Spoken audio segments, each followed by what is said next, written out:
ৰূপৈহাটৰ শিঙিমাৰীত জনতাৰ প্ৰিয় শিল্পী জুবিন গাৰ্গলৈ বিভিন্ন দল সংগঠনৰ গভীৰ শ্ৰদ্ধাঞ্জলি। শিঙিমাৰী প্ৰাথমিক স্বাস্থ্য কেন্দ্ৰ সমীপত আয়োজন কৰা হৈছিল শ্ৰদ্ধাঞ্জলি অনুষ্ঠান।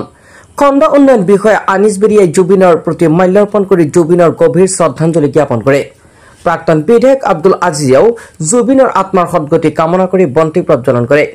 মই প্ৰথমে সামাগুৰি সমষ্টিৰ শিঙিমাৰী বালিকা অঞ্চলৰ শ্ৰদ্ধেয় জনতাক মই ধন্যবাদ জ্ঞাপন কৰিছোঁ যে অসমৰ এজন নক্ষত্ৰ শিল্পী জুবিন গাৰ্গ আদি পৃথিৱীৰ পৰা বিদায় হোৱাৰ খবৰ পোৱাৰ লগে লগেই যে ইয়াতে আপোনালোকে সকলো ৰাইজে মিলি এটা শ্ৰদ্ধাঞ্জলি অনুষ্ঠান পাতিছে, তাৰ কাৰণে মই আপোনালোকক ধন্যবাদ জনাইছোঁ। আৰু যিজন শিল্পী আজি পৃথিৱীৰ পৰা গুচি গ'ল তেখেতৰ আত্মাৰ সদ্গতি কামনা কৰিছোঁ আৰু তেখেতৰ পৰিয়ালৰ বৰ্গলৈ মই খুব সমবেদনা জ্ঞাপন কৰিলোঁ।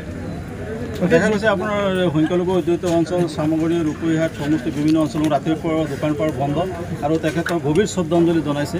নাই, মই মানে আপোনাৰ সংখ্যালঘু আন্দোলনত মই জড়িত আছিলোঁ, মই আমচুৰ সভাপতি আছিলোঁ।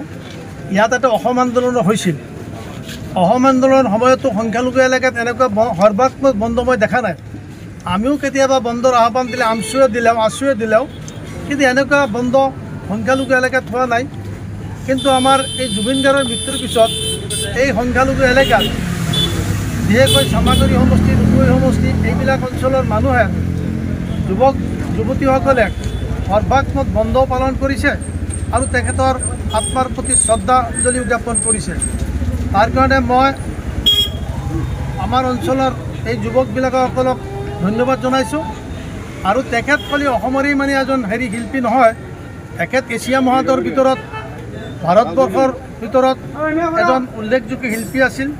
ভূপেন হাজৰিকা যেনেকুৱা গোটেই পৃথিৱীয়ে চিনি পাইছিল, তেখেতকো চিনি পাইছে, তেখেতকো জানে।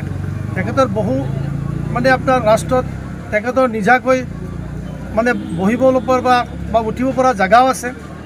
আজি তেখেতৰ এই অকাল মৃত্যুত আমি ৰূপহীবাহী চামাগুৰিবাহী ৰাইজে গভীৰ সমবেদনা জ্ঞাপন কৰাৰ লগতে এই শ্যামন্ত মহন্ত আৰু সিদ্ধাৰ্থ ভট্টাচাৰ্যৰ বিৰুদ্ধে CBI তদন্ত দাবী কৰিছোঁ।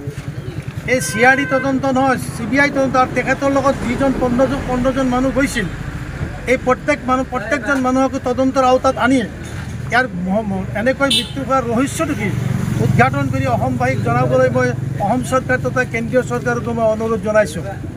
আৰু আমি এই হেৰুৱা মানুহজনটো আৰু ভুল নাপাওঁ, কিন্তু আমি সকলোৱে সমবেদনা জ্ঞাপন কৰাৰ পিছতো যাতে তেখেতৰ নামটো অসমত সোণালী আখৰে লিখা থাকে।